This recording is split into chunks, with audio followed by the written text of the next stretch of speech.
octobre 1998, la FTQ et l'Office de la langue française veulent franciser les garages. Encore un moyen détourné pour Louise Baudouin de mettre sa langue dans la bouche des mécaniciens. Pénurie de médecins dans les hôpitaux du Québec? Profitez-en. Si vous avez déjà transplanté un rein, réussi à ouvrir une bouteille d'aspirine du premier coup ou juste arraché un plaster à quelqu'un qui a bien du poil, eh bien, notre santé est entre vos mains. Eh bien, bonne fête du monde et bon mercredi, mesdames et messieurs. Tout d'abord, des nouvelles de moi. Je suis excité. Je me peux plus. Je ris.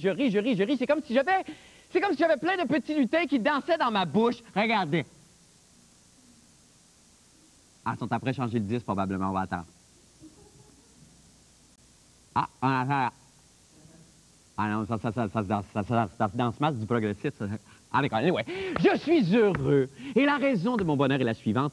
Le Journal de Montréal vient de publier le premier exemplaire d'un quotidien qui va permettre à tout le monde de comprendre les véritables enjeux de l'actualité, c'est-à-dire des articles accompagnés d'effets sonores. C'est-tu assez merveilleux? C'est le fun, hein? Ça, c'est comme les livres de Walt Disney. Quand tu pèses sur la vache, ça fait... Quand tu pèses sur le monsieur, ça fait John Smith. John Smith. John Smith. Ah, lâche-moi. Et pour vous montrer comment c'est plaisant maintenant de lire des nouvelles plates et facile de les comprendre, je vais vous faire la lecture d'un article sélectionné au hasard totalement. Et pour bien vous prouver qu'il n'y a rien d'arrangé dans cette histoire-là, je vais laisser le choix de l'article au soin d'un de mes doigts de la main droite, je ne sais pas encore lequel, qui sera répondre à une question d'habilité suivante, qui... Ah, puis de la merde, je l'ai déjà choisi l'article, puis allez donc tout chez Liard. Alors voici. Si vous voulez suivre avec moi à la maison, c'est à la page 16 du Journal de Montréal d'aujourd'hui. Et le titre de l'article, c'est Jean Charest qui dit « On applaudit tout ce qui nous amènera à ce rendez-vous ». Alors, en parlant des élections, évidemment, alors ça se lit comme suit. Le chef libéral... C'est très drôle, ça. Il y a un éditorial là-dedans, libéral, mouton. Bon, le chef libéral Jean Charest souhaite des élections... Une guerre western, c'est-tu fou? Aussitôt que possible et affirme être fin prêt pour ce rendez-vous. Oh! Je sais pas à la maison, mais moi, je m'amuse comme un fou. On applaudit. C'est bien au point. Tout ce qui nous amènera à ce rendez-vous, évidemment, électoral le plus rapidement possible, a-t-il lancé hier à Montréal. Ah, des criquets, parce que c'est le vide, tout ça. C'est très fort. Le chef du Parti libéral, évidemment, du Québec... Une baignoire qui se vide, oh, c'est imagé, c'est magnifique, avait convoqué la presse hier à Montréal, les criquets évidemment le vide, pour répéter sa promesse. Ah oui, ça c'est une joke sur les promesses, ça fait rire tout le monde évidemment. J'aime ça. D'annuler les compressions budgétaires prévues en santé. Oh ben oui, c'est un crash, ça va tellement mal, on le sait en santé. À cette occasion, il a été interrogé sur le déclenchement imminent d'élections, on l'a vu tantôt, par le premier ministre Lucien Bouchard. Ah ben oui, qui représente la force, évidemment. Alors, M. Charest, ben oui, c'est ça, a affirmé qu'il serait prêt si les députés... Un poulailler! Que c'est mignon, on est full ferme. Était rappelé plus tôt que prévu à l'Assemblée nationale pour mettre la dernière main à l'enclenchement du processus électoral. Une guerre western! Oh, que c'est fou! J'adore ça! Mon Dieu! Abonnez-vous au Journal de Montréal. C'est fou, je n'ai qu'un seul commentaire. Il y en a-tu assez des bruits dans le monde? Merci, Jacques.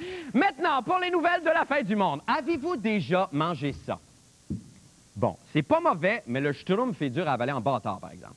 C'est mon opinion. Et je ne suis pas le seul à avaler de travers ces jours-ci parce que la FTQ et l'orifice de la langue française ont, semble-t-il, beaucoup de peine à digérer les craneshafts, les straps de fan et les wipers de pick-up.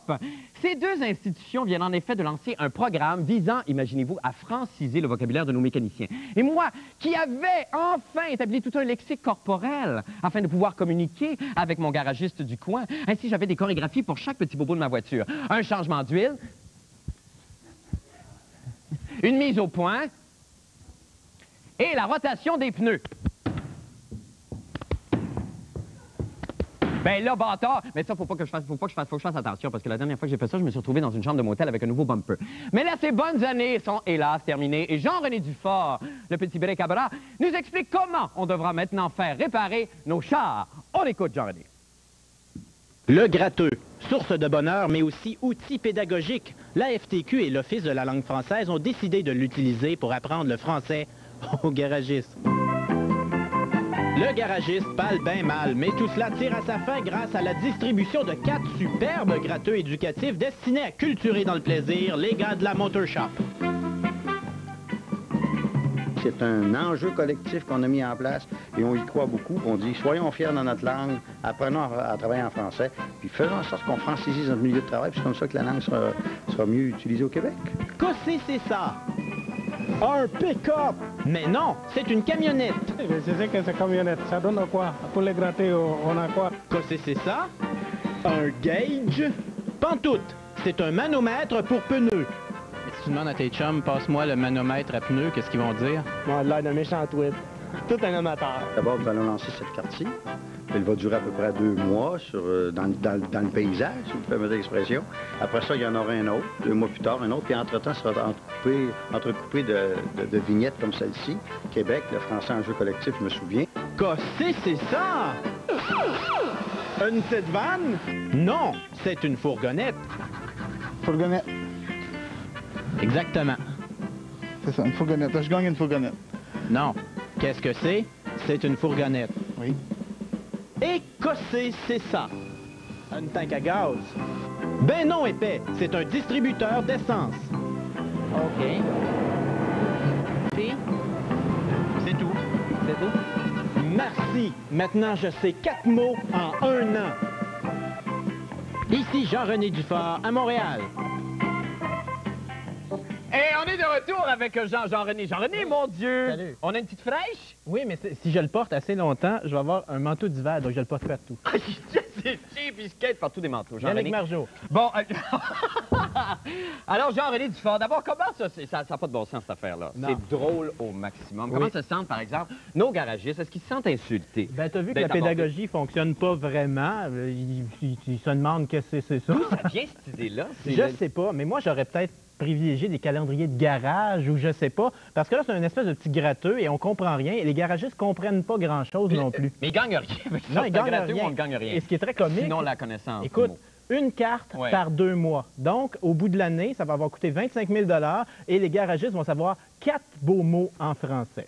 Il y a une carte par 2 mois qui Oui. sort le temps d'assimiler le mot, Ben, faut donner j'imagine. le Puis temps, ouais, là, c'est pour ça, que- de get used to it. manomètre, Ouais, et après ça, 2 mois, Ça- 2 mois. Ça n'a pas de bon Oui. sens. Et si ça fonctionne bien cette année, il y aura 4 autres cartes pour l'année prochaine. Donc, ça va prendre assez longtemps avant qu'un garage moyen, un garagiste moyen connaisse l'ensemble du Larousse. Petit pays, des fois, là, c'est incroyable. Ça vous donne du coffre, en tout Oui, cas. merci. Merci infiniment, Jean-René Recourbet. C'est Crevette de ma tante Tétro et sa chronique des sports. Bonsoir, Christian. Hey, coudonc. Quel beau petit machin. Eh bien, partout, le Québec se prépare à des élections municipales très particulières. Oui, allô? Allô? Oui, monsieur Saint-Siège. Allô? Oui, oui. J'ai une vaginite! Je vous avais quoi? Une vaginite! Oh, mon Dieu, c'est parce que ça doit être un cardinal qui vous a joint un tour, ça? Allô? Bon, c'est ça. Mais là, il faudrait arrêter d'appeler mon Saint-Siège parce que là, ça dérange un petit peu. OK? Bye. Bon. Alors, pouf, pouf, patard, zouiz, oui, boum, puis tchou, catapoum! C'est le bruit que font en ce moment même les feux d'artifice dans ma tête. Pourquoi tant d'effervescence? Parce que je suis heureux. Si, je vous le jure, j'ai plein de picotements partout, j'ai des bouffées de chaleur, puis je sens plus mon bras gauche. Regardez, il est mou, mou, mou. Non, sans farce. Au fait, est-ce le bonheur ou une crise cardiaque? Je ne suis pas médecin, je n'oserais me prononcer. Qu'importe. Vous désirez connaître la cause de cette joie ou de ce violent infarctus? Je vous le donne en 1000! Ah ben, avez-vous du change? Parce que moi, j'ai juste des 10 000. Ah non! C'est minable. Qu'importe. La raison est la suivante. Un citoyen de Dorval, M. Jan Heisenhardt, âgé de 92 ans, vient d'annoncer sa candidature au poste de maire de la ville et je lui souhaite vraiment de remporter cette élection car on a besoin de vieux grumeaux au pouvoir. Alors, on y va avec un sketch. Monsieur le maire, on vous attend. Qu'est-ce que vous faites, là? Ah, c'est parce que là, je suis en train de mettre mon petit change par ordre de grandeur. Ça me permet de savoir exactement combien j'ai à dépasser aujourd'hui. Ah, la belle sagesse des aînés.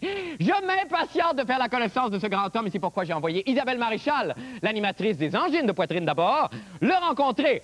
Regardez! Maintenant, un iceberg géant de 150 km de long sur 35 km de large vient de se détacher de la calotte glaciaire qui recouvre l'Antarctique.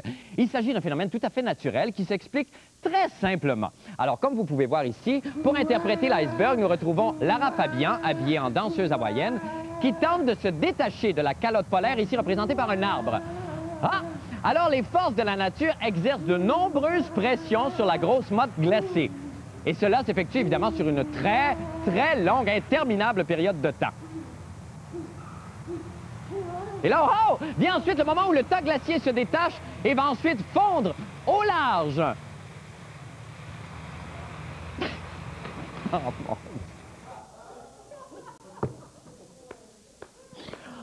Oh, Seigneur. Non, mais moi, la science, là, c'est le vent sous mes ailes. Il n'y a rien pour me rendre heureux. Comme une bonne pipette. Tellement que des fois, j'ai envie...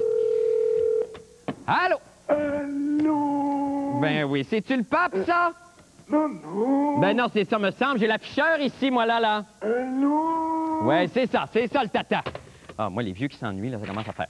Bon, parlant de vieux qui s'ennuient, le sénateur et astronaute John Glenn s'apprête à retourner dans l'espace pour la seconde fois de sa carrière. Monsieur Glenn, maintenant âgé de 77 ans, l'un des rares hommes à avoir mis le pied sur la Lune, s'envolera à bord de la navette Discovery le 29 octobre prochain.